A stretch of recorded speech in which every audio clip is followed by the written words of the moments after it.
លិតទៅភាពហើយបណ្ដោយទៅតាមដំណើរគ្រប់យ៉ាងនៅមិនប្រសើរមានតែដើរផ្លូវរៀងខ្លួនជុំ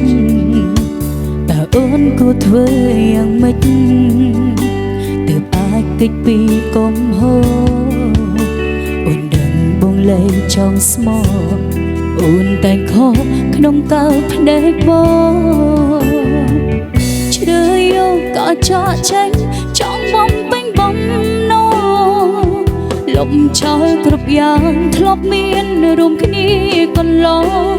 ធ្វើជាអ្នកដទៃបើគេសួរបងបាត់អូនទៅណាប្រាប់គេចោះថាអូនសើវាមានអ្នកថ្មីអូនអើក្រំមិនសមនោះល្អដូចថ្លៃគេឈប់សង្ស័យដេញដល់ទៀតហើយនៅពេលគ្មានអូនបងលែងធុញថប់មនុស្សគួរឲ្យស្អប់អ្នកនេះមិនរំខានទៀតឡើយ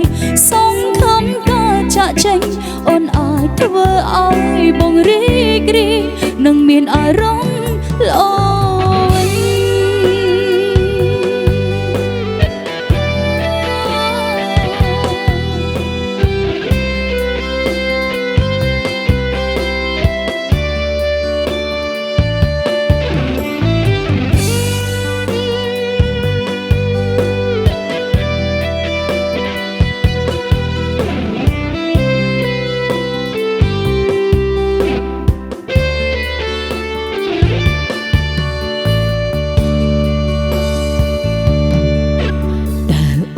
គួរធ្វើយ៉ាងម៉េច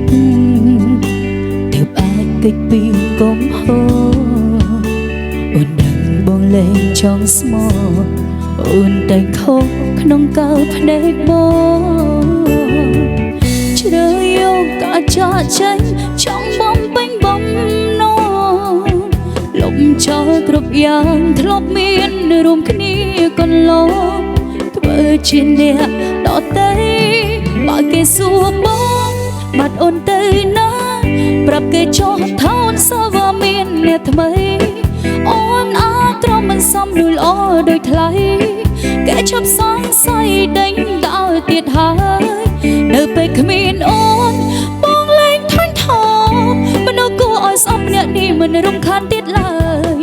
សង្ឃឹមការចាក់ចេញអូនអាចធ្វើឲ្យបងរីករាយនឹងមានអារម្មណ៍